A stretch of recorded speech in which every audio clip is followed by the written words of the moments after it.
All right. Good evening, everyone. Thank you for being here tonight. I'd like to call this meeting of the Brooklyn City Council to order. Mary Jo, can you please call the roll? Sue Grodick.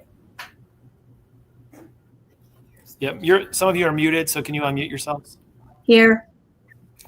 Ron Van Kirk. Here. Meg Ryan Shaki. Here. Andy Selhertz. Here. Kathy Pucci. Here. Mary Belbier. Here. Kevin Tansky. Here. Would you please join me in the Pledge of Allegiance? I pledge allegiance to the flag of the United States of America, and to the republic and to the republic for which it stands, one nation, under God, under God, indivisible, with liberty and justice for all. And this evening, our opening will be offered by Councilman Sue Grodick. Thank you. On May 5th, 1868, General John A. Logan, leader of an organization for the Northern Civil War veterans, called for a nationwide day of remembrance later that month.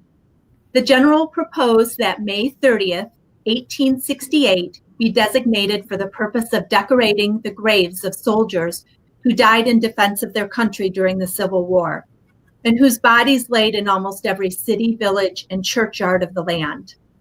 For many years, we honored American men and women lost in battle on Decoration Day. In 1966, President Johnson declared the holiday to be called Memorial Day. And in 1971, Congress made it a national holiday to fall on the fourth Monday in May. While we did not celebrate this Memorial Day with the customary parades and gatherings, the meaning behind the holiday still remains. I'd like to offer a moment of silence to thank and honor those Americans we lost during their active military service, along with their families for their tremendous sacrifice.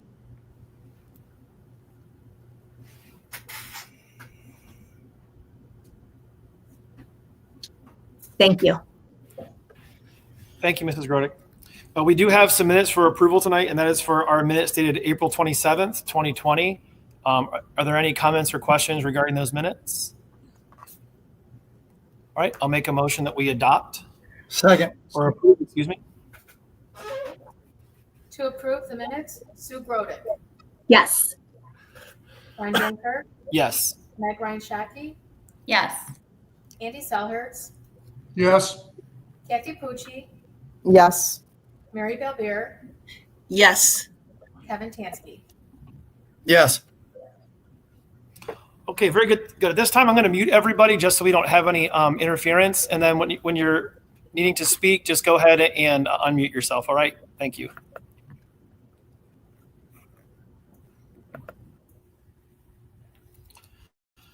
Okay, at this time, we'll have the public session. Anyone who has submitted any questions or comments, the clerk of council will now be read. We did have one letter this time from a resident. So I'll read that at this time in the record. It reads, Council President Van Kirk, in light of the usual public comment period being unavailable, I request that the following submission be read into the record at the next city council meeting. The topic of police and fire dispatching has once again started to make its rounds within the city. The city of Brooklyn has always been known for our city services. Many residents moved here for those services. Our police and fire department are outstanding, but they have to work with the tools that they are given. Brooklyn had dispatching services in-house for as long as I can remember. The dispatchers had direct contact with both police and fire and had the ability to dispatch officers or fire EMS services within seconds. The dispatchers knew the streets and businesses and even spent time with officers driving the city. The city decided to outsource the dispatching services with the belief it would be a large cost savings measure. The city contracted with Parma Regional Dispatch Center. After a few years, it was stated that the service lacked what the city expected.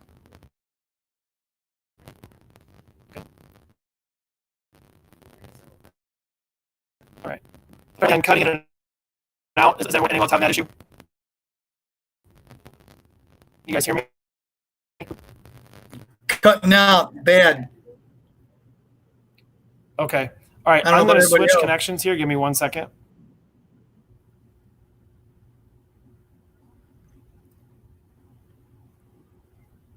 Give me 1 second. I'm going to switch connections.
Okay, I apologize for that. Is that better?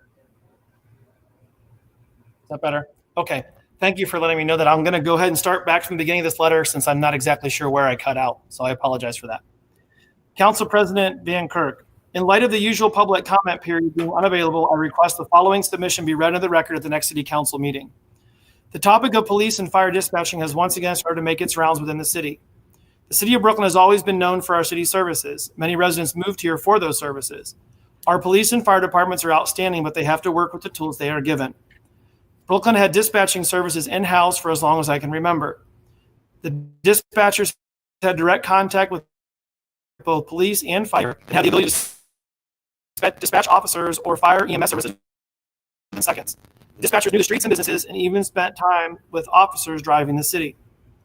The city decided to outsource the dispatching services with the belief that it would be a large cost savings measure.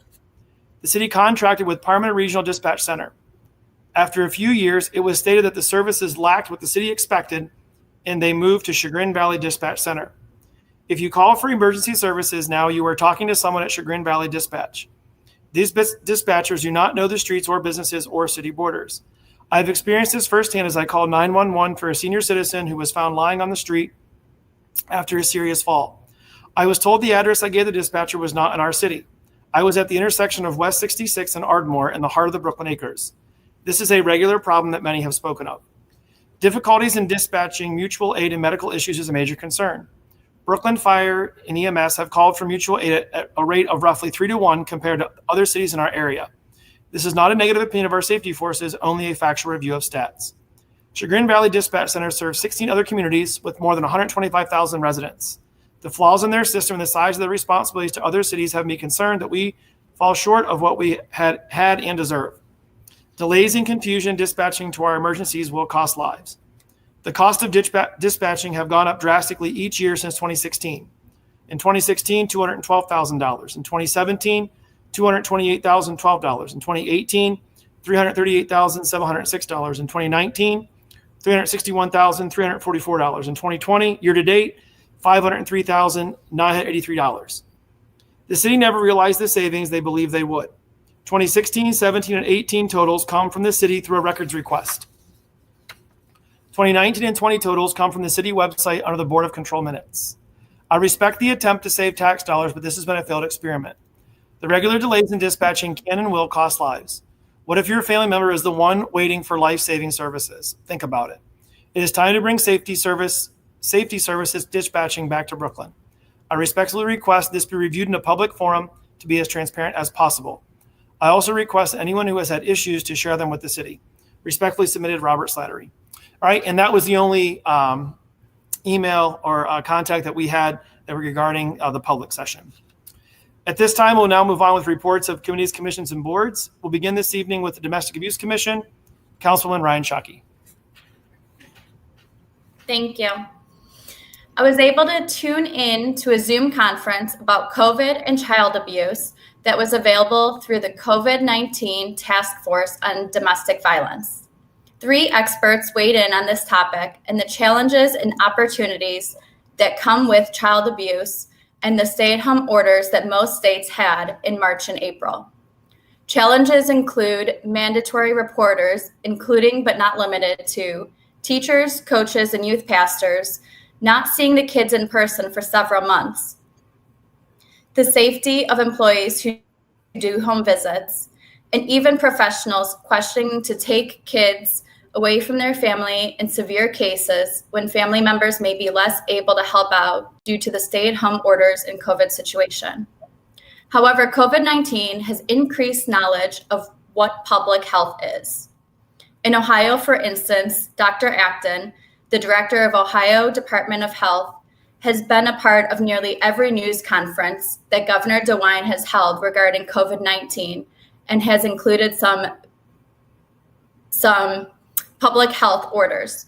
Child abuse is a public health issue, and just maybe through seeing public health in action, as we have and continue to do through the COVID crisis, maybe we can work together to prevent child abuse through means of public health. And that ends my report. Thank you, Mrs. Ryan Shockey. Next up is the Planning Commission, Councilwoman Sue Grodick. Sue, you're muted.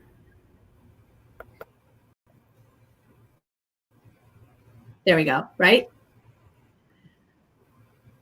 So I would like to read through our agenda. At this time, we have a meeting remotely scheduled for Wednesday, June 3rd at 6 p.m. There are several things that are on the agenda. I'll try to read through them quickly.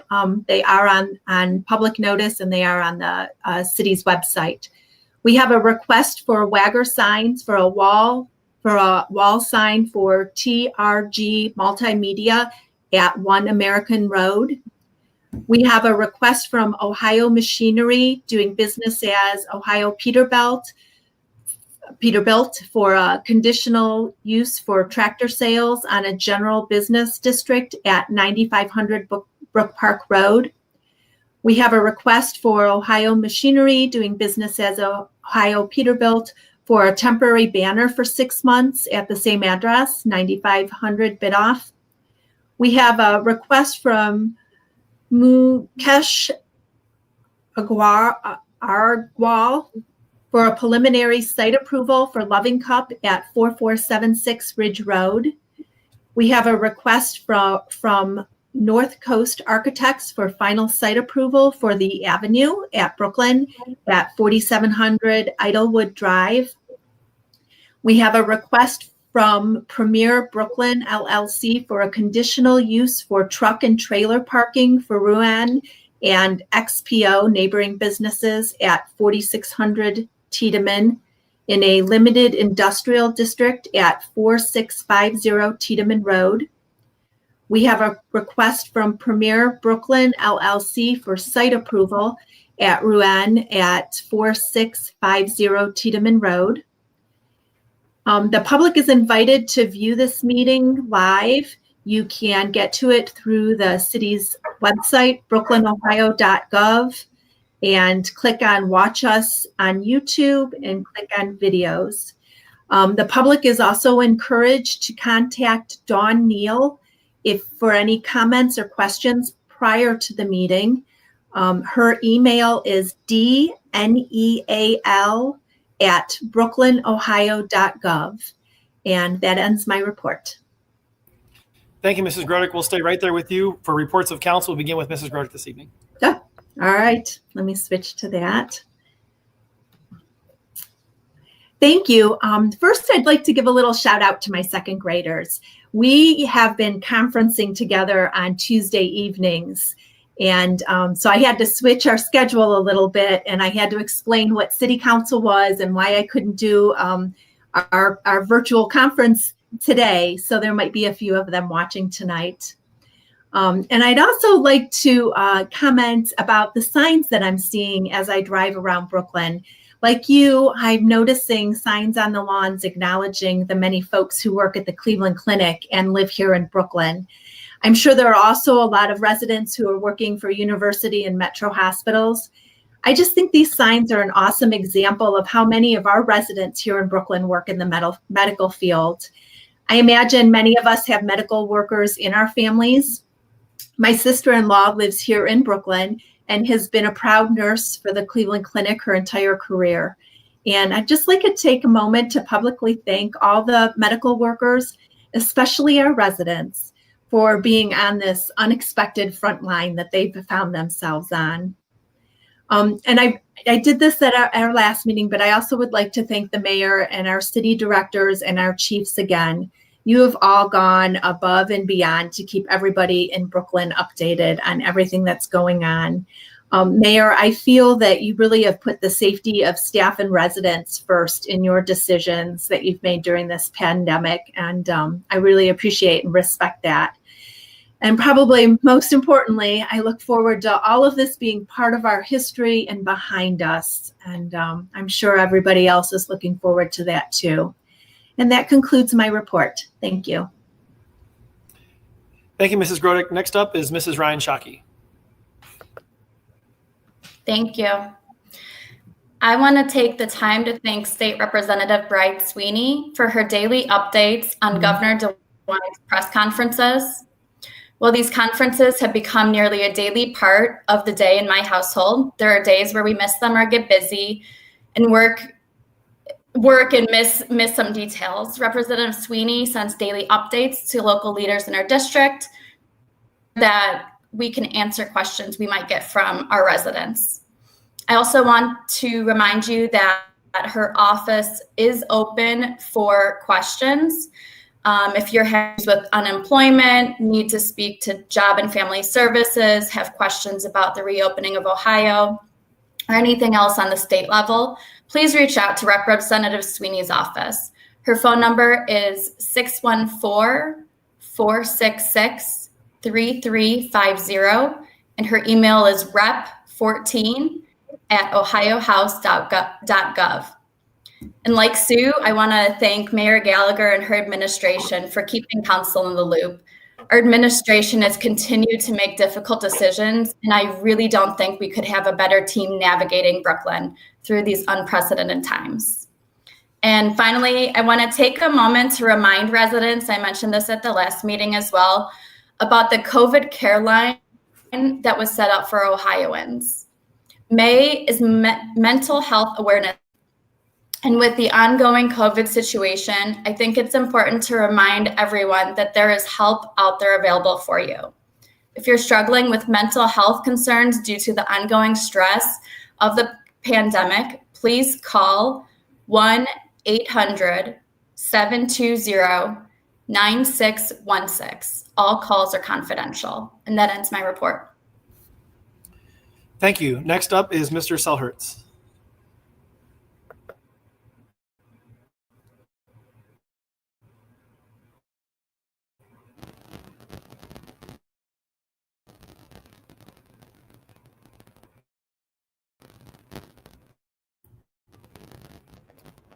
Mr. Selhertz?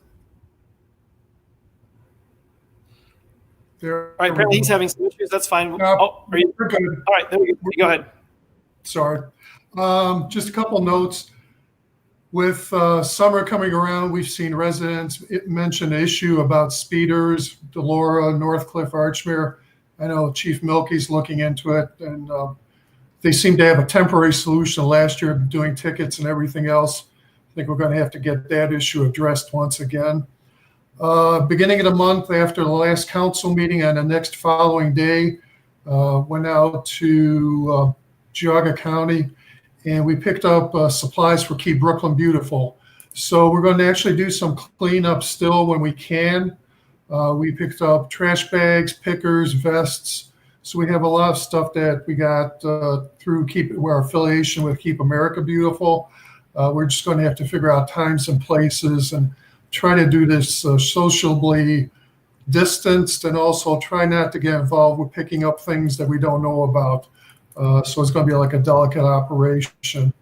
On Thursday, I'm going to be walking on Tiedemann for one final stretch with the people from First Energy.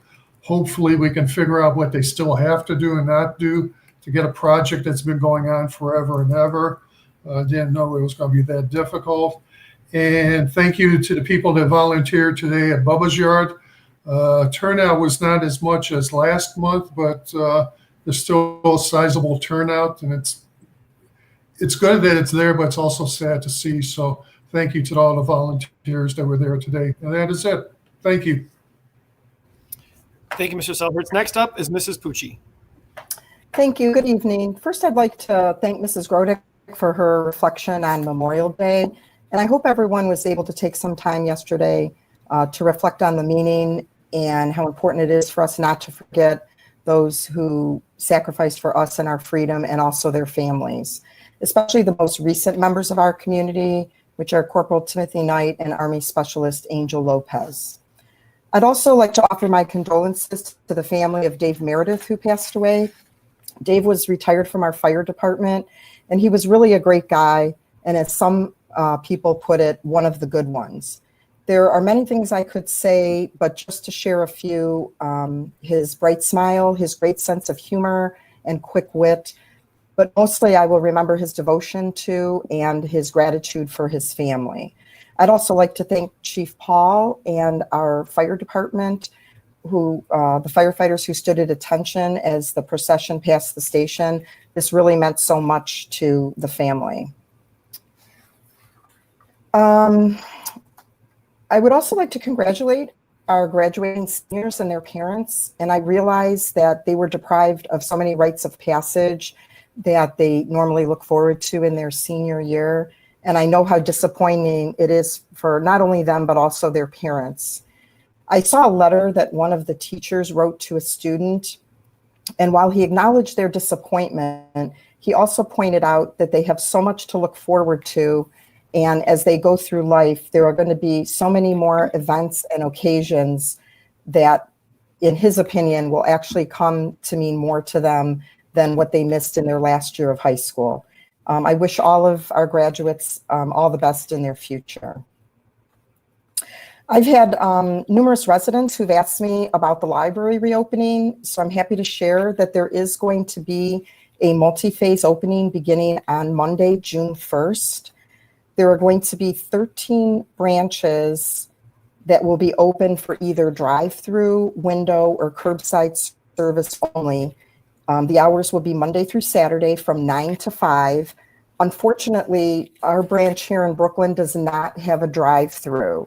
So the two closest branches to Brooklyn are the Parma branch, which is over by Parma Hospital, and the Parma Snow branch over on Snow Road across from Midtown. There, in addition to the drive-up window branches, there will be curbside service offered at 2 locations, and the one on the west side will be at Fairview Park. Just a few other pieces of important information. Customers will be able to return any library materials that they have currently checked out beginning June 1st. They can only return them in one of the book drops, and that would include all of our branches, including Brooklyn. Items, all return materials will be quarantined for at least 72 hours as a precaution.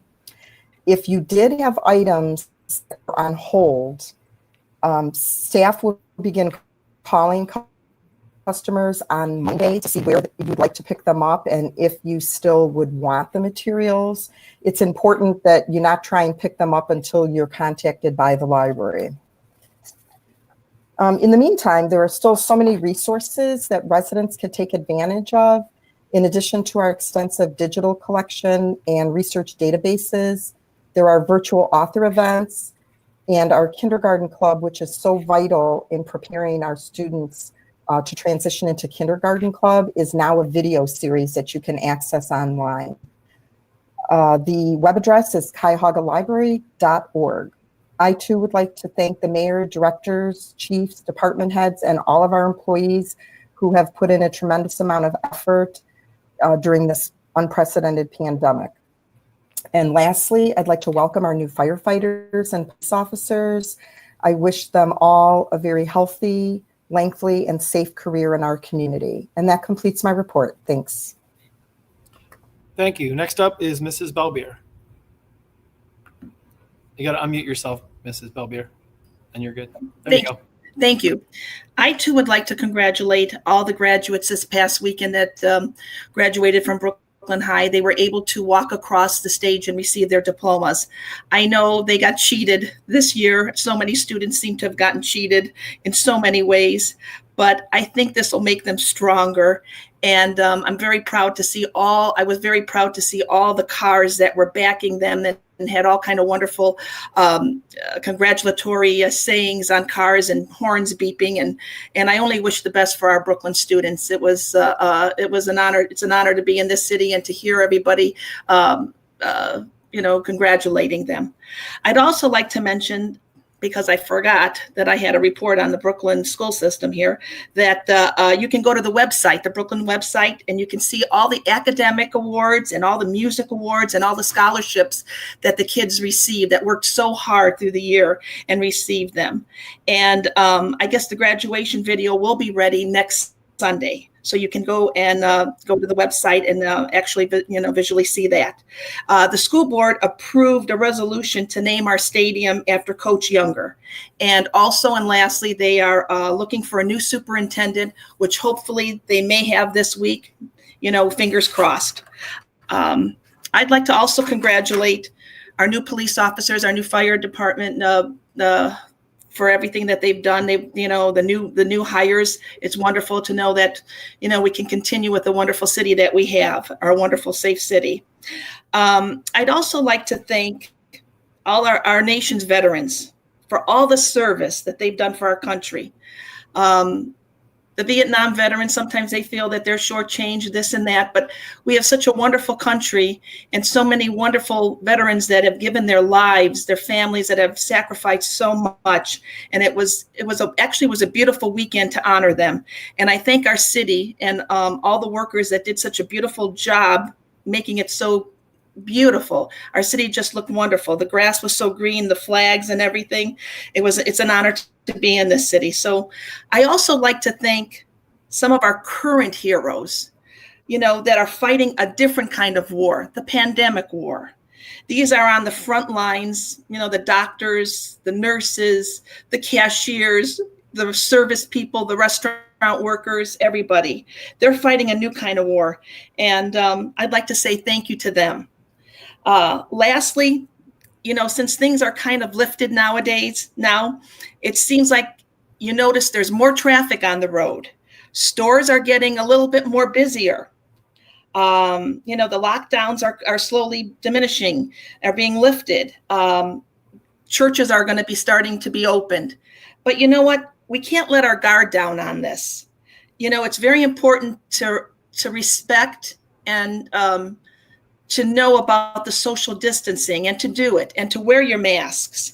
It's so easy, to let our guard down and let this go on and on, So we have to be a little bit aware now that it seems like, everything's a little more carefree and, it's summertime, it's warm.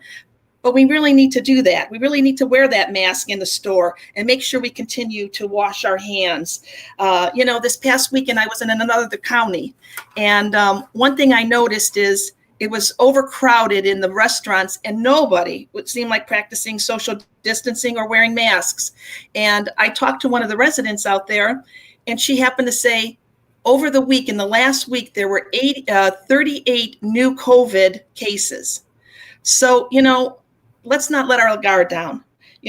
We've come so far already, and this has been a tough year for everybody, for businesses, even with my own being in the restaurant business.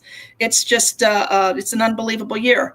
But I can only say that, let's just trust God and, it's going to take a little extra time, but we can do this. And that completes my report. Thank you.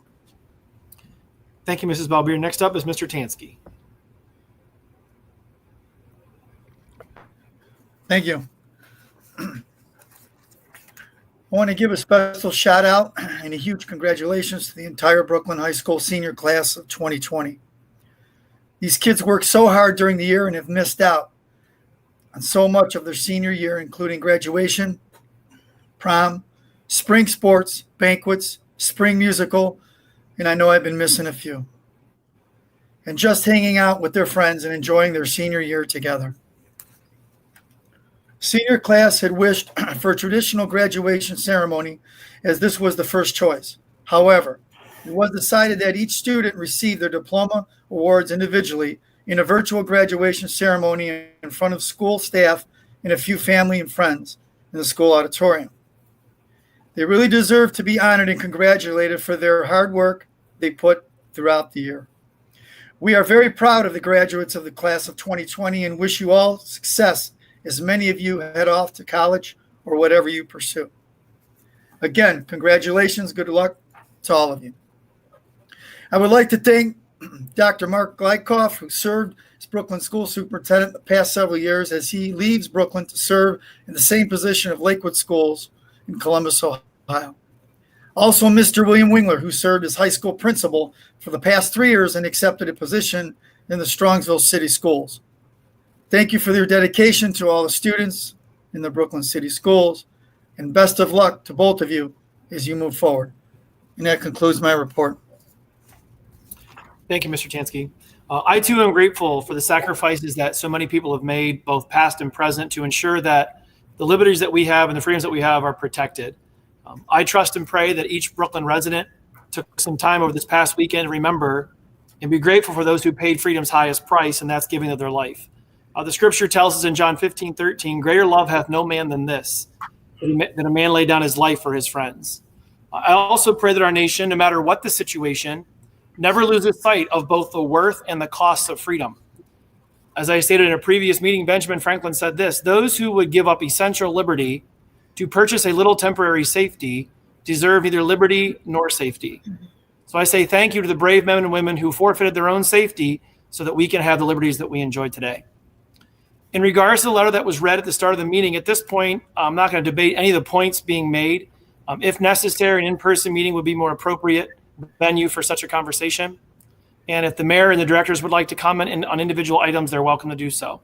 However, I would like to correct some of the statistics given in the letter to ensure that residents have the most accurate information. The costs given in the letter were for 2016, $212,000, 2017, $228,012, 2018, $338,706, 2019, $361,344, and 2020 year-to-date, $503,983. Those are the costs that were given in the letter regarding dispatch. Per our finance director, the numbers for 2016 through 2018 are accurate. However, 2019 costs were actually $535,000. And this does account for a 1 month cross payment with the old Parma dispatch as we switched over to the new Chagrin Valley dispatch. On top of that, Brooklyn also paid the first of 4 capital obligation payments of $96,000. The 2020 year-to-date costs are $252,000, not the $503,983 that was mentioned. The budget for all of 2020 is that $504,000 figure. We have also paid the second of the $96,000 capital obligation payments to Chagrin Valley. We have 2 more of those, one for 2021 and one for 2022. Additionally, mutual aid was mentioned in the letter. It was stated that Brooklyn has, quote, called for mutual aid at a rate of roughly 3 to 1 compared to other cities in our area. Well, to assure residents, mutual aid is not incumbent upon whether dispatch is located here in Brooklyn or whether it's located elsewhere. Mutual aid is given to another city if requested, is received by Brooklyn if we request it. This is how it worked when dispatch was located here in Brooklyn and how it is done now. It is offered if all units in a particular city are busy. This, of course, is a benefit to all cities involved. In regards to the 3 to 1 ratio given in the letter, there's no way to confirm or deny these numbers since there were no specific cities mentioned. Mutual aid is used and is given by Brooklyn. According to our comprehensive annual finance report, usually referred to as the CAFR, between 2009 and 2018, Brooklyn has averaged giving mutual aid for fire and EMS calls at 33 times per year and has averaged receiving mutual aid calls for fire and EMS 57 times per year. To put that in perspective, during that same time period, Brooklyn averaged 2,439 fire and EMS calls for the year. So as you can tell, mutual aid calls account for a very, very small percentage of our fire and EMS calls. Additionally, in 2019, Brooklyn received mutual aid for fire and EMS 20 times, and Brooklyn gave mutual aid for fire and EMS 49 times. As I stated before, I would ask the administration to address any concerns from this letter that they see fit. Lastly, I'll be issuing an amendment to Ordinance 2020-20 this evening. This ordinance, if passed as is, would continue the emergency authorization for the mayor and council president regarding the COVID-19 crisis. I believe that the authority given to the mayor in this ordinance is still needed, as there are still many questions to be answered by the state. But I do not believe that council meetings need to still be held virtually without public participation. As written, this ordinance gives the council president the authority to hold meetings remotely and to exclude the public. I am of the opinion that the need for this has passed and therefore should no longer be in this ordinance. If stores like Walmart, Home Depot, and other local businesses can have people gather in their places of business in a safe manner, so too can City Council. Additionally, I know it's been said many times before, I do want to congratulate the class of 2020. As a teacher myself, I teach a senior level class. It's a disappointment that they have missed out on so many things that Mrs. Grodick and Mr. Tansky mentioned, but they will have a bright future ahead of them, as Mrs. Pucci mentioned. So congratulations to the class of 2020. That concludes my report. At this time, I will turn it over to the mayor. Thank you, Council President Van Kirk. I'd too like to echo some of the comments said about Memorial Day. Unfortunately, Unfortunately, we had to cancel the parade and ceremony this year, but I hope you had the opportunity to look at the video the city put together in honor of those who have fallen for our country. I want to thank specifically Chris Fry, Dennis Williams, and Terrence Duncan, who participated in the videos. All are active or were active in the military. And I always think hearing from people who have been on the front lines fighting for our freedoms in our country, their words just mean just that little bit more. So I thank them for participating in the video, as well as to my assistant Jill, who helped organize it. Thank you to our senior staff who had an event for our seniors. They put out a call through my senior center, and they had a hot dog lunch with an activity bag that they passed out last week. Thank you to our police officers that helped direct traffic for that. They were just so excited to see the staff members in the senior center, and vice versa. Our staff was super excited to see the seniors, and they kept asking, can we just go in for a little bit? And they want to get back to normal, and we want to get back to normal. It's just we're not ready yet, and we have to wait for guidance from the state as we have before. But just those couple minutes, I know that they were cherished on both ends. We had some flooding again at Sam's Club. I did send out an update to City Council. I'll kind of leave it at that.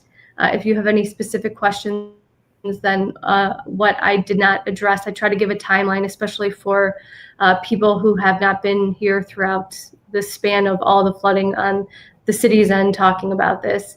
But again, I think this flood, the last two floods really resonated with the owners of that property, and they are willing to try to work on a solution now more so than ever, and we're thankful for that. We'd hate to lose a business in Brooklyn because of the flooding. Unfortunately, as I stated in the letter to you, no matter how much we do there, it is going to be a flood zone, just because we cannot control what's happening in Parma Heights, and North Royalton. We are about to release a newsletter, a printed newsletter. Hopefully it should be going to the printers this week. And this will give some kind of highlights of stuff we have to look forward to this year, because there are many things still going on. And also some COVID-19 updates.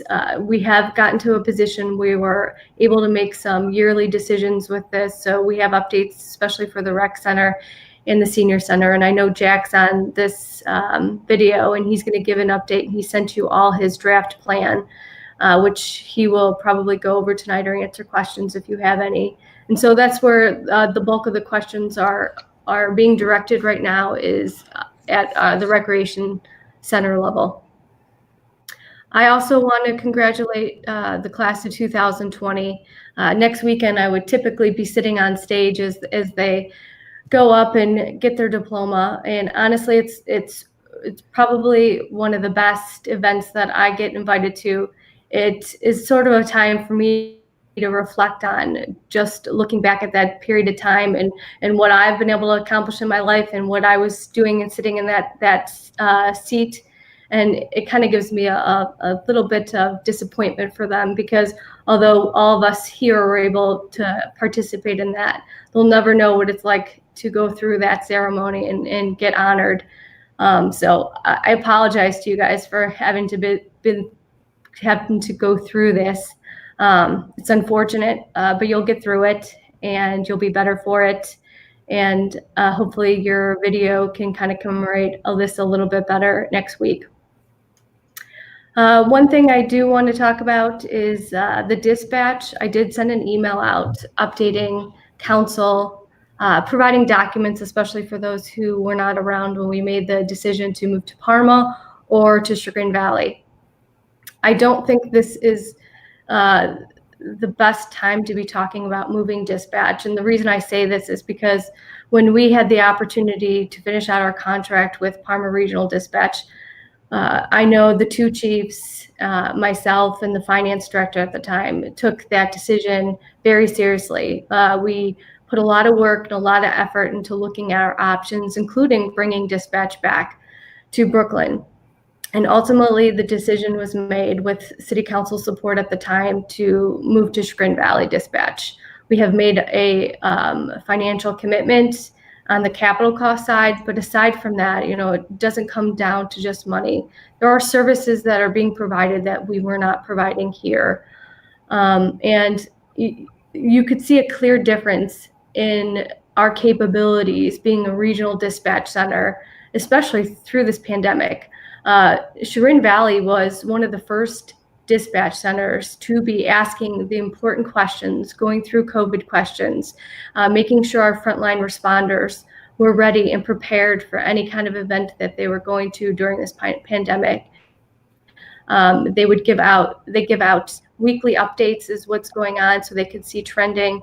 And they were just on top of everything. The technology aspect is the best that we've encountered with any other service, including from internally. The capital costs that we would have to lay out to bring dispatch center would require a new building. We do not have enough room. We were not adequately staffed when we held dispatch in the city of Brooklyn. Unfortunately, like every growing pain, you're going to have issues with location. And I know the chiefs are on here, so they could speak to us the specific call that Mr. Slattery is describing and their remedy for that. And I'll leave that to them. But, I joked when I was swearing in the police officers the other week, and I said, oh, you better know where Biddulph is. And none of the three knew where Biddulph was, and that is a main road. I mean, this is what's going to happen when you have new employees. There is a training period. There's a learning period. And the thing about dispatch, they'll have the mapping system. And as I explained in the email to you, the CCOM in the county, every 911 call from a cell phone does the same thing, no matter where dispatch is being held. And that goes down to the county and then relocates to wherever it needs to go. That's how all cell phone calls are, which primarily, I don't know if any of you are like me, I haven't had a landline in ages. And that is the bulk of where we're going. So that is the majority of the phone calls bounce down to the county, downtown, and then they'll have to go to whatever dispatch center, including even if it's at your own city level. So if there are any specific questions, the chiefs are available to answer them, and I am too. And I don't know what people's feelings are. If you want to talk about having a safety meeting to move back to the city, but I think that we publicly vetted that decision when we decided to go to Chagrin Valley Dispatch. That was the time where if we were going to, make that decision to bring this back, that was that time right then, 2 years ago. And I think we've made this commitment to moving. We're in a contract. We have a large capital outlay looking towards the future. And I think that we need to continue where we're at. And I know it's not everybody's first preference if they've had a bad encounter. But, that was the decision that we made collectively in 2018. The last thing I want to talk about is the Civic Center update with GPD. I would like to schedule maybe a meeting or committee as a whole next time so I can give you an update on the Civic Center, have some discussion about moving forward with the police station. So just kind of want to get your opinions. I will send something in writing out first so you can have some opportunity to look over things, think about it, and then maybe we can have a productive conversation at a committee of a whole about moving forward with that. And that concludes my report. Very good. Thank you, Mayor. We'll now move on with director's reports. We'll begin this evening with our Finance Director, Mr. Raguse. Good evening, City Council. I hope all is well. Just a few updates to share. Can everybody hear me first and foremost? Yes, you're good, Tom. Okay. As a follow-up to my email on Thursday to City Council, Resolution 2020-1 is up for first reading. That will adopt the tax budget for 2021. As most of you know, this is a requirement per the Ohio Revised Code, and this is an annual piece of legislation that we do. The most important part within this legislation and this tax budget is Section 1, where it talks about the division of taxes levied. in which it states the property taxes that the city is anticipating to levy in 2021. This millage, this levy amount is not changed from current and prior years at a total rate of 5.9 mils. So that'll be up for first reading later this meeting. So, and the next step in this process is that we will need to certify these funds to the Cuyahoga County Budget Commission, and that will happen in September. Our bond anticipation notes are closing in the amount of $2.52 million, are closing tomorrow. I mentioned in my email that these notes priced at a rate of 1.15%, which is very favorable to our current notes at a rate of 1.75% and lower than what we anticipated as our prior expectation at a rate of 1.3%. So overall, it was a great process, and we got favorable rates for the second year in a row as far as I've been involved. Our audit is progressing well. We're expecting draft comments from our auditors, draft comments or draft recommendations from James Zupka, who does our audit. At this time, there is nothing material that has been communicated to me, so we expect another clean audit for the 2019 fiscal year. At the time when I receive those comments, I will communicate that with City Council. And lastly, included in board docs was the April financial report, so we'll provide an overview of the report. So general fund revenues are 40% of the estimated amount, and overall 23% more than prior year, largely due to an increase in income tax revenue. Our commitments are 41% of the budget amount. Main reason for this is $1.6 million in relation to encumbrances that have been encumbered but not paid out. Overall commitments are 6% higher as compared to April of 2019. Overall, the general fund ended April, in essence, at a break-even point, $29,000 less with expenses over revenues, which came to a fund balance of $16.6 million, mostly attributed to the encumbrances that are outstanding, as I just discussed. Also, as I did in the prior two financial reports, I included a section related to COVID-19, so I will want to provide an overview of that.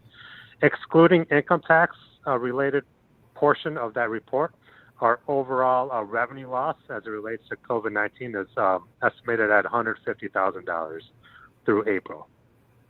I did include some bullet points and paragraphs related to income tax revenue. So we did receive our income tax distributions from RETA for May. Overall, these distributions were $927,000 less than May of 2019. That comes at 42% less than May of 2019. I explained what I thought the differences were within that $927,000. Much of that is related to one-time revenue in the amount of $487,000.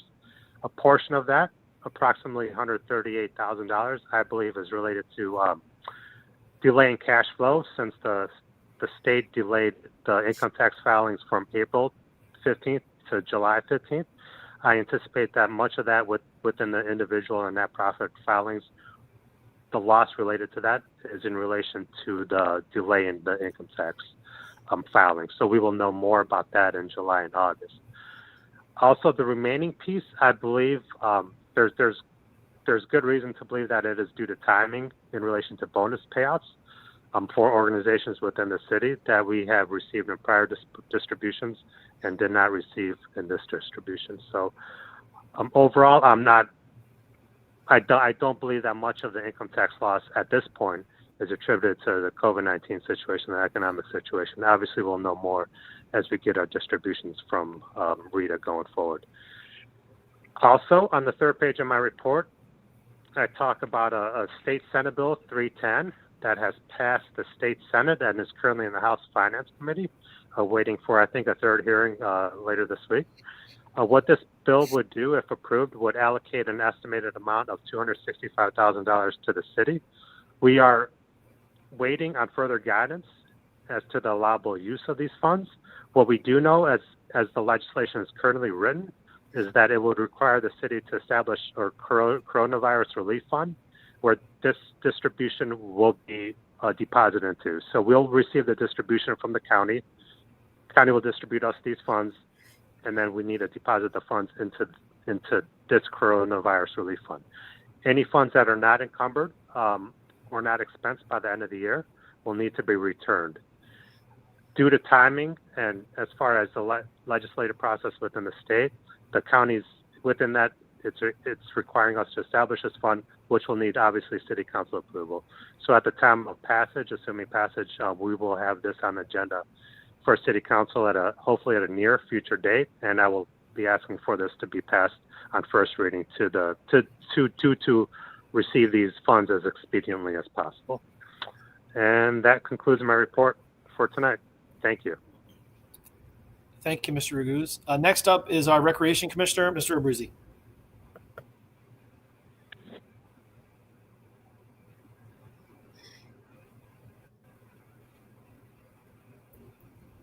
Jack, for some reason, we're not able to hear you. At least I can't. How about now? There you go. All right. So we'll open it up for questions about the proposal I sent out. I just wanted to, just make mention that, I realize the plan is, probably a little behind some of the other West Side communities. You'll notice some have opened up their fitness centers this week and pools potentially.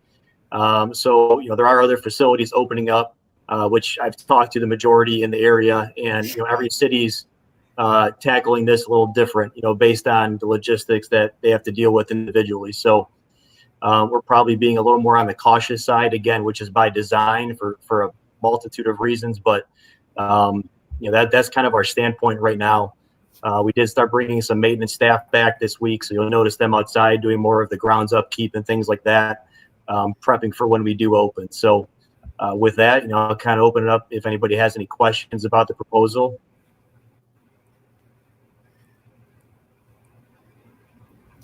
Council, I any have a questions? question.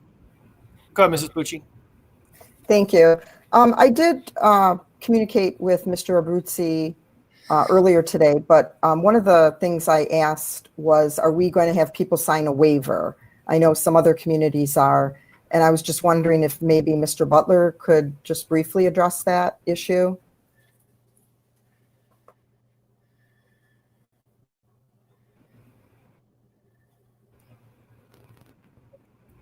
Mr. Butler, are you there?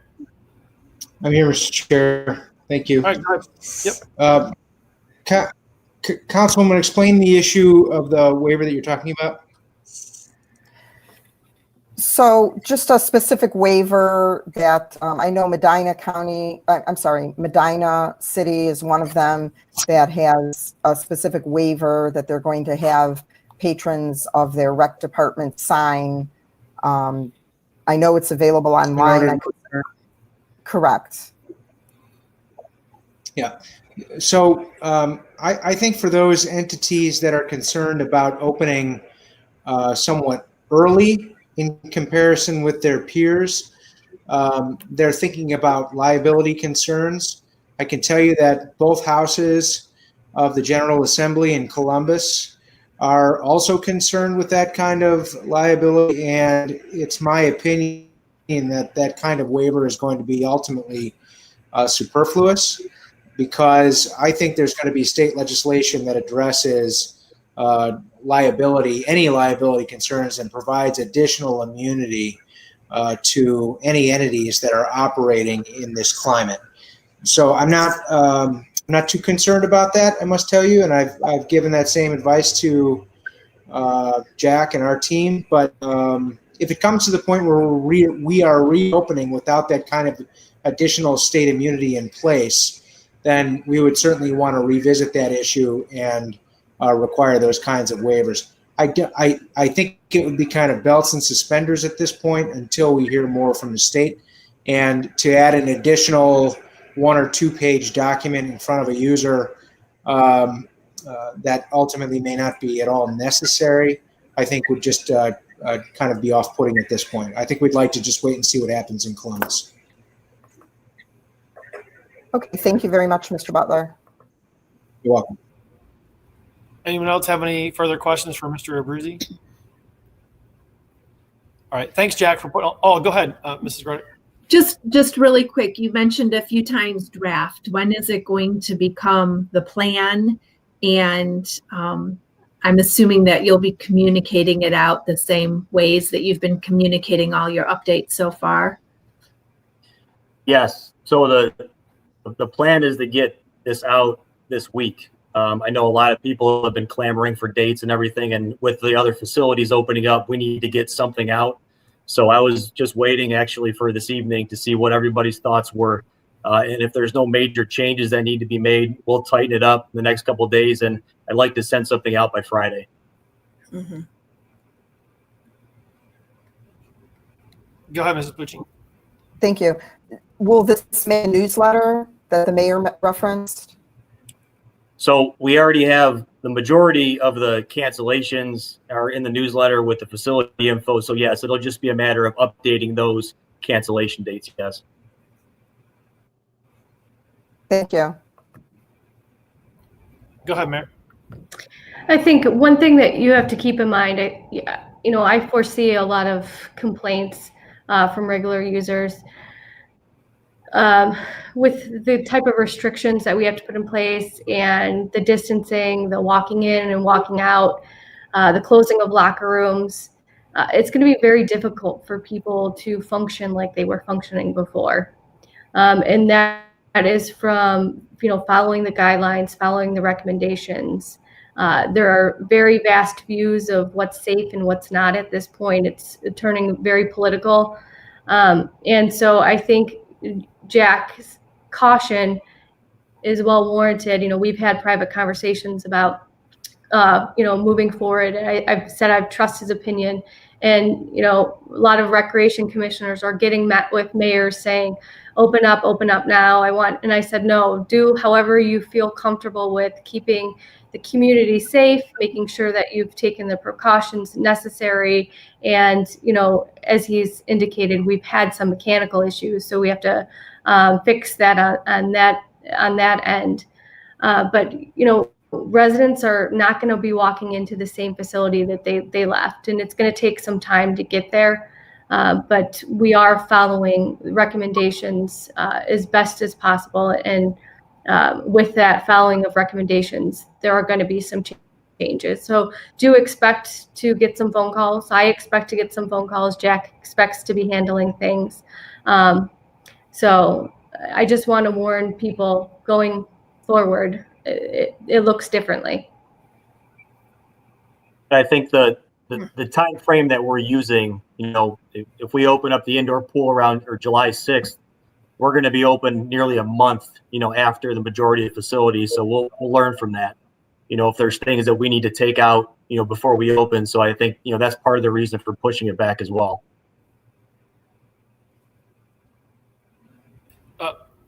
One question, Mr. Abruzzi. I know we emailed back and forth a little bit. You stated that we're opening a month after everyone else.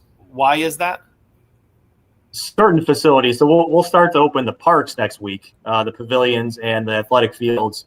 But the pool, so July 6th, if we stick to this plan, open the pool July 6th, a handful of cities are opening their pools this week.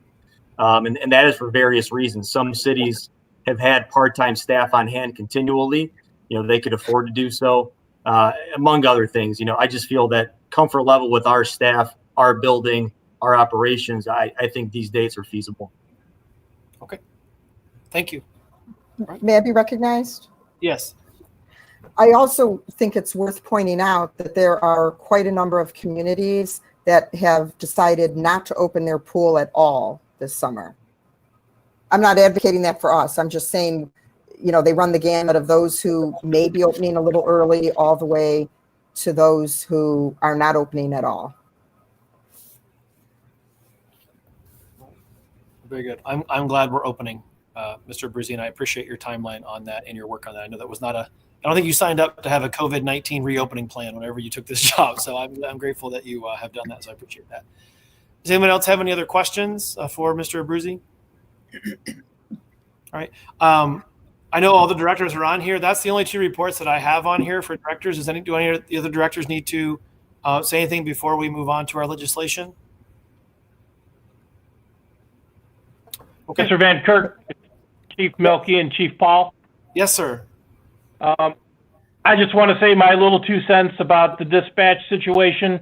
I don't think this one little incident is really reflective of the experience that we've had over the last 10 months with Chagrin Valley.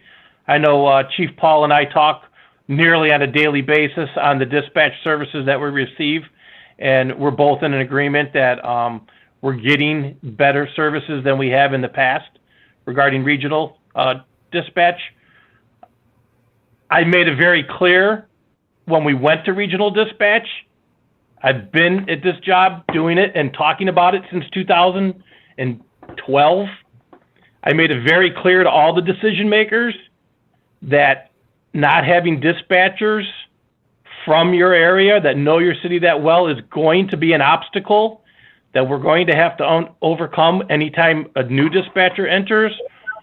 The training that it takes, the amount of time it takes to become a dispatcher is a lengthy process and it's difficult. Not everybody cuts it. And Chagrin Valley has been very responsive in taking those matters into their hands and getting rid of folks that don't cut it. On this specific call, I can't speak to the individual dispatcher, but I do know the call that Chagrin Valley had was about 6 minutes long. 1 minute and 42 seconds of that call was COVID-19 questions to the caller and to the person that fell. Those were instituted to protect our first responders. There was some difficulty in establishing the exact location. Why, we don't know, but we did immediately go after the addresses in Brooklyn Acres and made sure that the dispatch center had every address listed. Chief Paul provided that to him, as along with our building department, to make sure that the addresses in the computer system and the mapping software were accurate. So I can't speak to exactly where the failure occurred immediately on the phone call, but I do know that once the address was confirmed, the dispatcher had the fire call dispatched in 30 seconds. So we did ask the manager over at the dispatch center to re-examine that call, and he did do a thorough review with us. So again, I think these bumps are going to occur. The key is whether or not they respond, and we've had nothing but good response from them getting over these bumps. Also, a side note, before this pandemic hit, we were in full flow of these dispatchers coming in and riding with our police officers. That way they got to know the city. I've encouraged it from the beginning with the dispatch manager over there, and I still want them to come over, not only during the day, but during the night. City looks a little different at night. So it's an ongoing process. We're 10 months in. We plug away at it every day.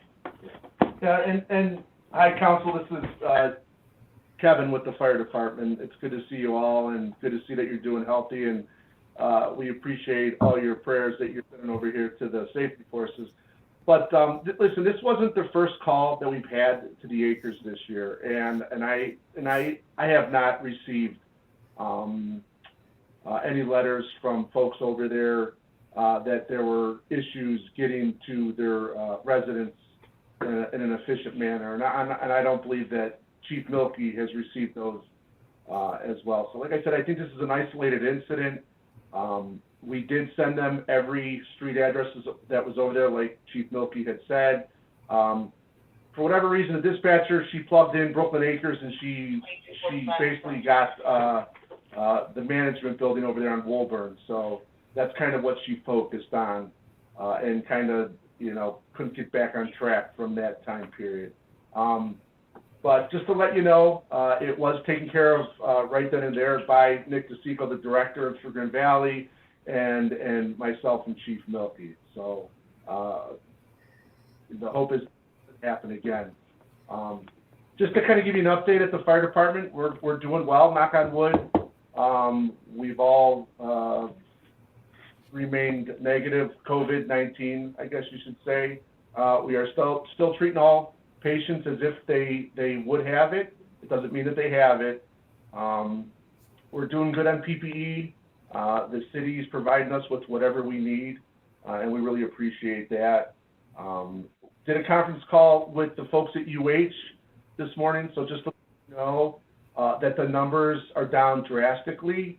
I know that they had, at this point today, that they've had 3 positives in the 24-hour period that are in-house right now. So the acuity is down. The sick patients that they have are way down. So I guess that's a good sign. So don't be surprised if you see more positives with more testing come out there. But as far as people that are going to the hospital to be treated, sick patients, they are not seeing that at this time. And I'll keep you updated, you know, with things starting to reopen bit by bit and let you know the changes in that. And just so you guys know, we do get weekly stats from Chagrin Valley on we call them Med 10 calls, which are the COVID calls, and where that's trending right now. And it's trending, our call volume is up, certainly, the last couple of weeks. I think Chief Milkey would attest to that. But that Med 10, that COVID-19 call is kind of leveled off, okay? So it's not peaking. It's hopefully going to start to take a little bit of a downturn here. So that's certainly good news. But if you ever have any questions, please feel free to give me a call. I'd be happy to answer them. Thank you, gentlemen. Appreciate that. Mrs. Pucci, go ahead. Thank you. Either Chief Milkey or Chief Paul, is there a way for you to just very briefly explain to us how a location is determined, whether it's in Brooklyn or not? So, for example, is there some sort of database of addresses, or is it by a locator based on where the phone call is coming from? Regarding cell phones, there's only a handful of cell phone towers inside the city of Cleveland that if that phone bounces off that tower, it goes to the city of Cleveland to dispatch. All the other cell phones go to CCOMS, which is a Cuyahoga County dispatch center, and then they, based on the caller's information and a little bit of geo information, again, cell phones are not that accurate. It's usually about a 2,500 square foot area that the dispatcher has at their fingertips. They transfer that phone call to the dispatch center responsible for that. So sometimes it's not always accurate. And in this case, with the information that the dispatcher had, for some reason, when it got to her at Chagrin Valley, it wasn't coming up in her computer as an accurate address. Again, for whatever reason, the caller was very clear on his address. She just could not find it. There was some problems with the actual address, the name of the street, and misspellings. And by the time they got to where they needed to get to, Brooklyn Acres confused her. So I can't speak to exactly what happened on that day, but I can tell you that the addresses in the computer were double checked and they're correct.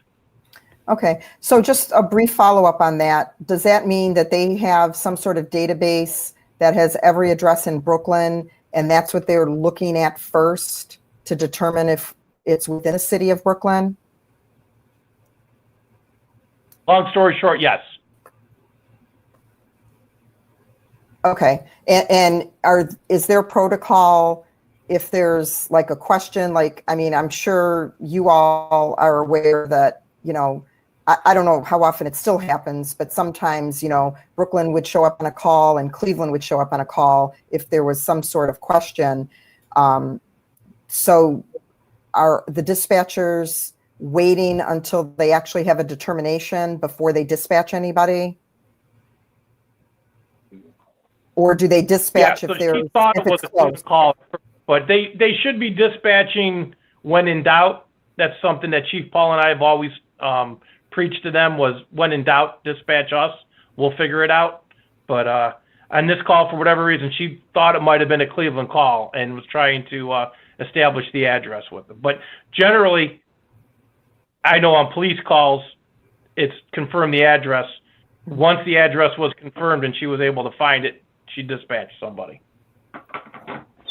Okay, but for medical calls, they really, if there's a question, they really should be dispatching us? Is that what you're saying? Yes, that's correct. If she was unsure if it was in Cleveland or Brooklyn, she certainly should have dispatched us to the address that was given to her. Okay, and they're all aware of that now? Yeah, and I can go back and look to see if we had any calls. I believe that call was on Ardmore. I'd have to imagine that we have been to Ardmore since we went to Sugar Green Valley, and I don't suspect that a problem occurred then. I'm not sure, Ms. Pucci, what comes up on their computer screens when somebody calls. I'm not sure. We were, told that all the street addresses that were given to the PRDC were put into TAC, which is the software that the police department uses, and that all that information should have been transferred over to Sugar Green Valley. Now, that being said, after this call, I was able to, we have a map book with Parma and Parma Heights in it still, and I was able to send all the addresses of the Brooklyn Acres to them, just to reiterate that, listen, that's not just one building over there, the maintenance building on Woburn, but multiple residences over there. So they have that information. I believe first thing this morning we had a call on West 62nd and the Acres, and there were no issues dispatching that. Okay, thank you both very much for following up on that. Sure, and I can go back and look and see if we had any calls on Ardmore, but I would suspect we did and didn't have any issues. So I'm thinking this is just an isolated incident with this dispatcher. Very good. Thank you again, gentlemen. Anyone else have any questions for Chief Melky or Chief Paul? All right. Are there any other directors that need to say anything this evening? Okay, very good. Then we will go ahead and move to our legislation for this evening. The first item up is Resolution 2020. This is on first reading. This is adopting the tax budget for the fiscal year 2021. And again, this is on first reading, as was mentioned by Mr. Raguse. Next up is Ordinance 2020-19, authorizing the mayor of the city of Brooklyn to enter into a contract with the city of Cleveland for the use of the Ridge Road Transfer Station for the disposal of solid waste. And the payment will be $43.38 per ton. This is on first reading. Are there any comments or questions from council or the directors regarding that? Okay. And then lastly is Ordinance 2020-20. This is up for first reading, and we hope to pass by suspension and adoption this evening, is amending Section 3 of Ordinance 2020-18, adopted 4/27/20, entitled, quote, enacting uncodified regulations with respect to employee pay and fringe benefits in public meetings in order to respond to the 2020 COVID-19 coronavirus pandemic and declaring an emergency. Before I make my motion to amend, do any of the council members have any comments or questions regarding this particular ordinance? All right, go ahead, Mrs. Grodick. I do. In regards to passing it once again, which would be our third month, it seems like we are cutting ourselves short. We're getting ready to go to summer recess, and we have 2 more meetings in June. And I like the idea of erring on the side of caution and allowing not only city council, but also the commissions and committees the option of meeting remotely if we need to. I felt very comfortable knowing that we take one meeting at a time and look at that slice of time. We've been doing that now since middle of March, and it's worked well for us. I think we've done a nice job as a city in respecting how people feel and what we know and don't know about this virus. And I like keeping our options open. And I think we've done a nice job so far, and I'd like to see that continue at least through our summer break. Okay. Anyone else? Okay. Just to address it, I don't disagree with Mrs. Grodick at all in regards to us taking this meeting by meeting. I think we've done that. As I mentioned in my report earlier, I think that the mayor still needs that flexibility that's offered inside this legislation. So I'm in favor of continuing with that. In regards to meeting, as far as council goes, I don't like the fact that the council president has the authority to just say we're meeting remotely or we're not. Personally, I understand why that authority was given. But as I mentioned before, when we passed this back in March, we literally knew nothing about this virus and what was going on. The people that were in charge of all this stuff didn't know anything about it, really. But now we do. We know quite a bit about it. By the end of this month, which is prior to when our next meeting will be, over 95% of Ohio businesses will be opened again, or at least they have the opportunity to. And I don't like the fact that the public has been excluded from these meetings. I understand why, because there's no way of doing it any other way. That's why we passed this legislation. But as I mentioned before, if Home Depot and, my wife and I and our family went to Hooley House that the first weekend that it was open for the patio, if all those companies can figure out how to do it, social distancing and all the protection put in place, so too can City Council.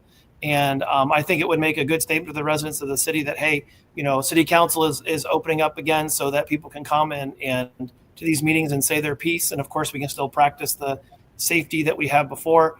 I just think it's important that we allow that. And I just don't think that it's necessary for council to continue meeting in this manner. And of course, I completely respect what Mrs. Grodik is saying. I completely understand it. I'm not trying to argue with her, but I do think it's time that council get back to meeting as we did before, of course, with the distancing and the precautions into place, but mainly to allow the public to come and speak at these meetings. Mr. Slattery had that letter, and I'm happy to read it, but it would have been much better if he could come here and express those concerns in a public forum. And I think we need to get back to doing that. May I be recognized? Yes. Thank you. So, barring anything unforeseen, I generally think we can probably anticipate meeting in person in our next upcoming meetings. However, I think the operative word in the legislation is may. It doesn't say that the council person shall or the mayor shall, it's may. And I guess my opinion would be, while we do anticipate, being able to resume meeting in person, we really don't know what's going to happen in the next couple weeks. And I don't see what the harm is in leaving that option open, because like I said, it doesn't say that we have to meet remotely. It's just that we have that option. And I would agree with what Mrs. Grodik said. Why would we remove that at this point when there could be something unforeseen, and then we would potentially have a problem? I understand that, but by using, I'm not going to belabor the point, but by using that argument, this could go on in perpetuity. We never know what's going to happen. And so, I think, again, I'm just one person here speaking. I just think it's time for us to kind of get back to some semblance of normalcy. We know enough about this that we certainly can do that and do it in a safe manner. Again, businesses, I think Mrs. Belbeer mentioned that, businesses are opening back up and people are in and out all the time. And, even in states where they've opened up quicker than we have, there's been no spike in the number of people that are being hospitalized. So as we're learning more about this, I think that we can do it in a responsible manner. And, because this same argument could be made at the end of June, or we could say, well, why don't we just wait until, the end of July or the end of August or the end of September? This could continue on forever. And I don't see the need for it. Mayor?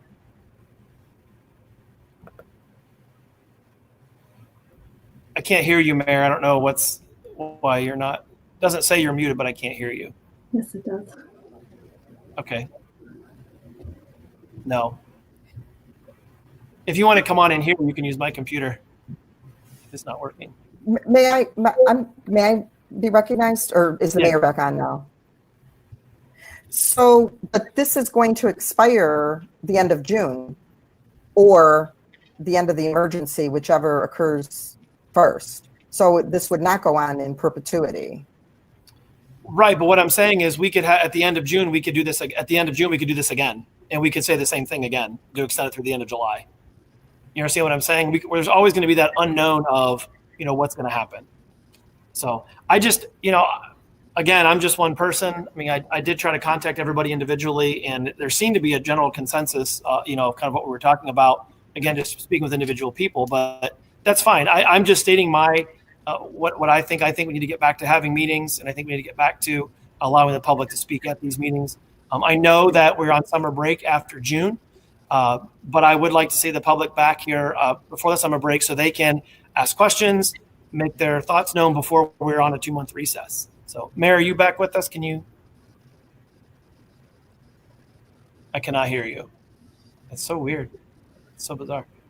So, if you want to come in here, I can move and you can use this one if you want to. She's in her office, so she's not very far away. So, are you going to do that? Mr. Chairman, yes. Yes, go ahead, Mr. Butler. Thanks very much. I'm going to actually turn off my camera because sometimes there's a lag and it may be useful to turn off my camera so you can hear me better. All right, just a moment. All right. I only wanted, for council's perspective, to offer just two little bits of information.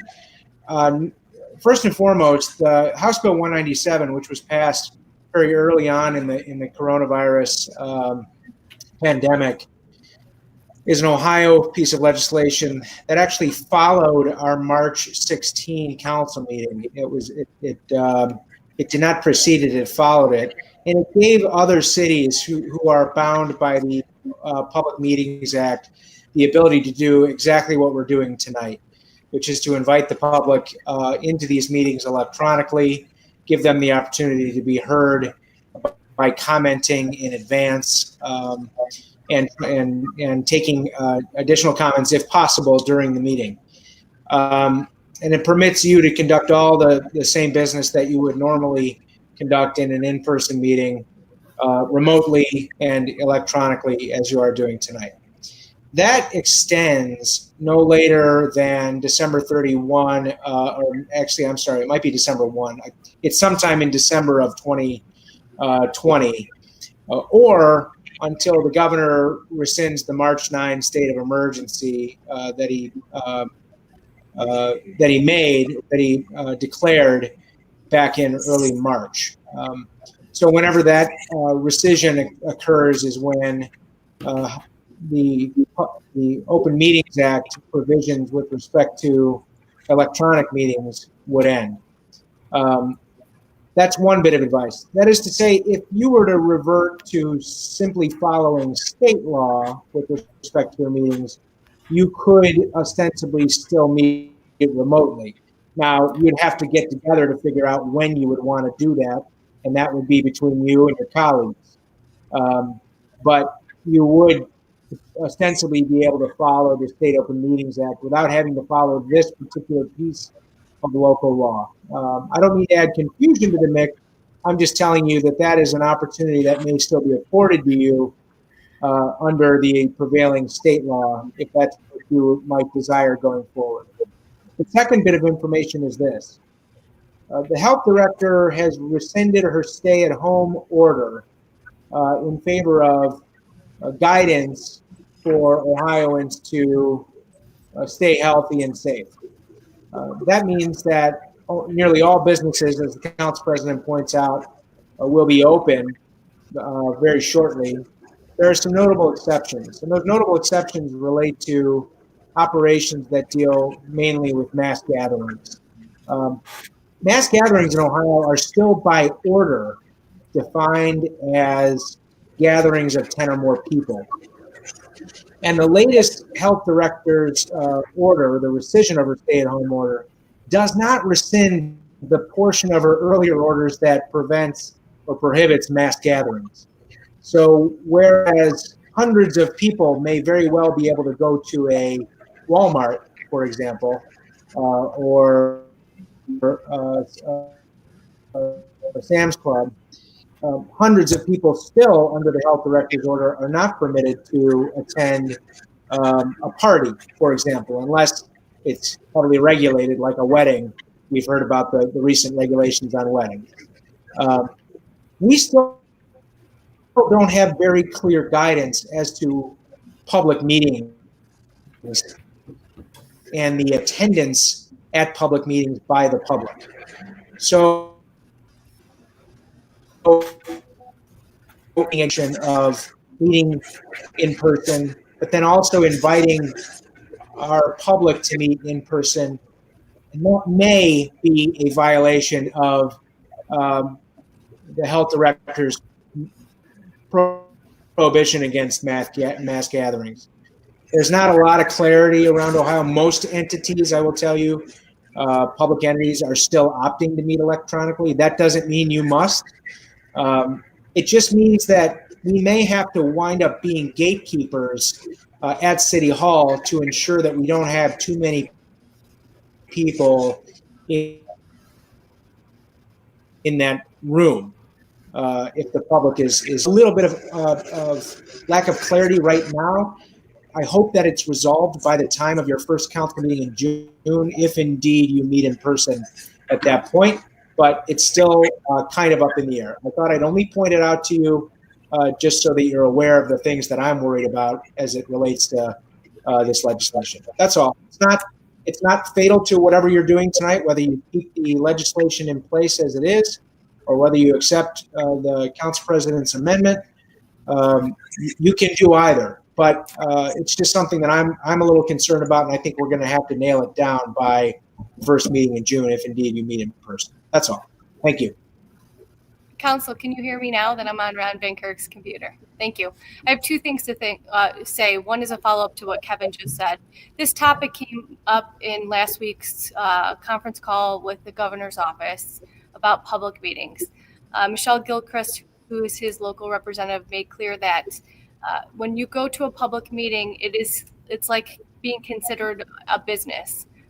So you are permitted to have above the 10 number.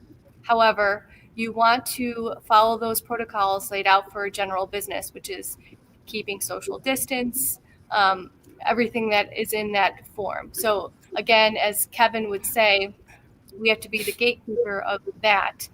That is true. However, we are allowed to exceed the 10 number. We are to treat it like we're a general business, and we are permitted to have public meetings in the same fashion as we did before, however, complying with those social distancing guidelines. So I wanted to make clear that that was discussed. It is a heavy subject, and cities are going back and forth whether they're choosing to have meetings in person or virtually. And that is to weigh zero on your decision right now, other than to tell you this is a topic that is heavily discussed at the calls with the governor. My second thing that I wanted to say before I walked into this room is this entire time, my perception has been with differing viewpoints is to kind of meet people where they are. And even if someone's a little bit more cautious than, I am, to appreciate that and respect that in a sense. So, this conversation came up in staff meeting, and I think there's another option where if you guys choose to do a hybrid method where some maybe not be in a position to come to the council meeting, say they have health factors or things that they're fearful of taking care of someone that they care about that may be elderly or health conditions, we can have the option of part of you here and part of you calling in as well. So that is an option. It'd be a complicated option, but it is an option. So I just want to clarify those two things, and I'm done.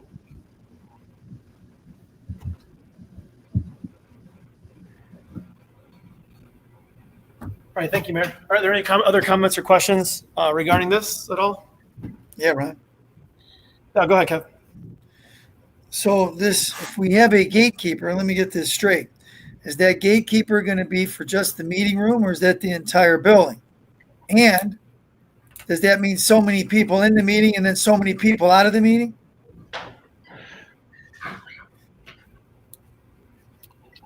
I'm not the gatekeeper at this point. I mean, I don't know. I think I have confidence that people, for the most part, can figure things out for themselves. People are just naturally do that. I have a lot of confidence in people to figure that kind of stuff out. So again, I'm not, if the majority of council wants to keep this in place, that's fine. I'm of the opinion right now that we're going to meet in person in June. I don't, and if we can do some kind of hybrid if it's possible from what Katie, what the mayor just said. But again, I reiterate, if people can go about their business and go to stores and go to restaurants and go to church and go to weddings and go to receptions, and they can figure out all this stuff, the social distance, there's zero reason why we can't figure it out here. And, June 1st is the date that wedding receptions of 300 people can take place. So obviously we're not going to put 300 people in this room. We don't ever have anywhere near that many people that come to these meetings anyways. But I do think that there's definitely, we can definitely do that here. I don't think it's any reason why we can't do that. Well, the question that I have, if Mr. Butler has some concern on it, why wasn't this taken care of with the governor's office or whoever's in charge is putting this to, I guess, that would look over these meetings that are going to be taking place throughout the state? Why is there unknowns? A gatekeeper, so many in the building, so many not. I don't get that. Maybe Mr. Butler can further explain. Mr. Chair? Yep, go ahead.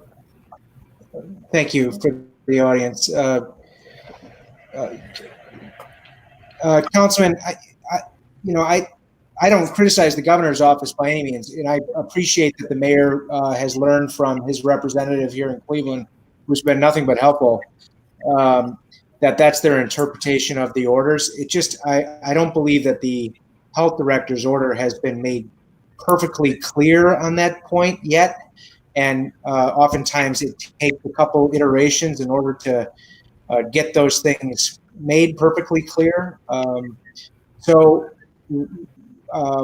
I will take at face value the governor's office's advice, which is that Brooklyn City Council can operate like all other businesses that are open in Ohio and merely ensure for its patrons, we'll call our residents our customers, that we have guidelines in place to maintain distance and safety within the room. Some public entities that are reopening to the public for public meetings are moving those meetings to larger locations. That is to ensure that there's sufficient distancing for those meetings. I don't necessarily think we have to do that, but that would be a good example, Councilman Tansky, of where a public entity may want to rethink how it's doing things in order to comply with the various best practices and orders that are coming from Columbus. In our case, we don't get usually that many people in the auditorium, so it may be just that we encourage folks to maintain a distance, and we provide sanitary facilities and put signs up and ask that folks wear masks if they're able to do so, and do the same for ourselves. That may be enough, but those are the kinds of things that we have to think about between now and the time we reopen to the public. That's all. I think it's incumbent on the mayor and the administration to do that. I will certainly take responsibility for knowing those orders and knowing how to comply with them. And so if we wind up having an in-person meeting, then we'll be ready one way or the other. Go ahead, Mrs. Grodick. Just to make sure I understand the resolution, we're not just talking about our council meetings, though. That section that has council meetings has all of the city meetings in it, correct? It would be all of the commission meetings, or are you saying that you want that whole section rewritten? Yeah, I haven't read the amendment yet because I wanted to have this discussion first. It would only pertain to items of council. Like, for example, the planning commission, I know that you serve on, that would have nothing to do with this. Because right now that's all in that same section. It is right now, but the way that it would be reworded when I read the amendment, it will not be. It will not be that way. When I went over this with Mr. Butler, I only was talking about items dealing directly with council meetings, our committee meetings. But when it comes to commissions and the different boards that meet, that council is not responsible for, we may have members on them, but we're not responsible for overseeing them. That's up to the administration to decide, and that's in the would be in the legislation. So this would only pertain to items that council is responsible for, not the administration. So I know planning commission, you serve on planning commission. If this legislation passes, that will be up to the mayor as to whether or not they would meet remotely, essentially.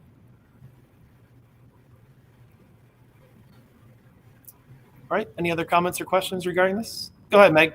Mrs. Ryan-Shockey, go ahead. Would we be having our committee meetings in council chambers then to be able to have more room? Yeah, that would be something that we would discuss, but yes, we would move it to an area where we could, practice the social distancing. And there's no reason why we couldn't move it into this room. It's just, we've been in a habit of having it in there, but we can certainly move it here. Absolutely. Yep. Mrs. Pucci? Thank you. I just want to clarify my position. First, I also want the public to be able to participate in our meetings. And as I stated before, I believe we are most likely probably going to meet in person in June. And I have complete confidence that Mr. Butler will get all this nailed down and that we will have the appropriate guidelines and, whatever else we need, whether it's the hand sanitizer, recommending that people wear masks, whatever we have to do. I have no doubt that we can get that right. My point is just in case we're not able to get all that accomplished, removing this from our own local ordinance, the ability to do it. That's just my point, that I don't think there's harm in leaving it open. Again, I want the public to come. I anticipate that we are moving in that direction, but removing, I just would like to see the word may still remain in there and that we have the option just in case. Thank you.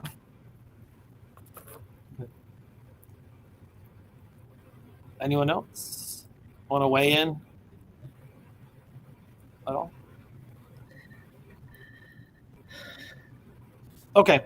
Well, with that in mind, again, I'm not trying to force the issue here. I will just say right now, since this does give authority to the council president, I'm planning on having a meeting in June to have the meeting here at City Hall.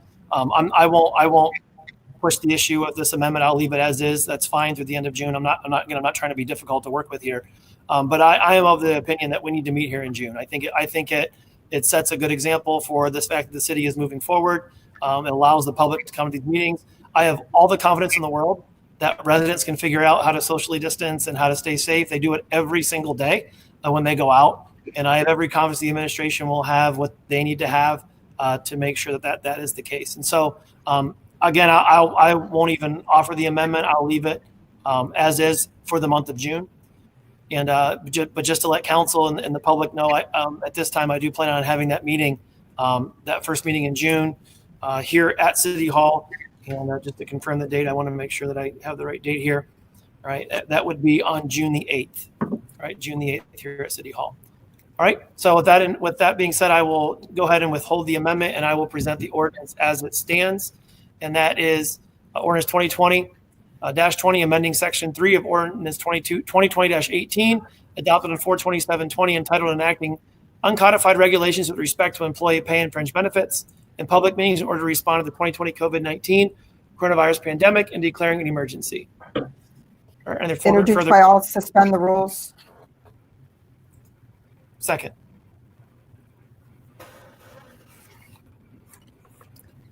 Okay, to suspend the rules, Sue Grodick, Yes. Ron Van Kirk, Yes. Meg Ryan Shaki, Yes. Andy Selhertz, Yes. Kathy Pucci, Yes. Mary Belbeer, Yes. Kevin Tansky. Yes. To adopt, Sue Grodick, Yes. Ron Van Kirk, Yes. Meg Ryan Shaki, Yes. Andy Selhertz, Yes. Kathy Pucci, Yes. Mary Belbeer, Yes. Kevin Tansky. Yes. Thank you. Okay, very good. That concludes our agenda for this evening. Does any out on council or the directors of the mayor have anything else need to add? Okay, I will make a motion that we adjourn. Second. To adjourn, Sue Grodick, Yes. Ron Van Kirk, Yes. Meg Ryan Shaki, Yes. Andy Selhertz, Yes. Kathy Pucci, Yes. Mary Belbeer, Yes. Kevin Tansky. Yes. Thank you. All right, thank you. We're adjourned. We'll see you all.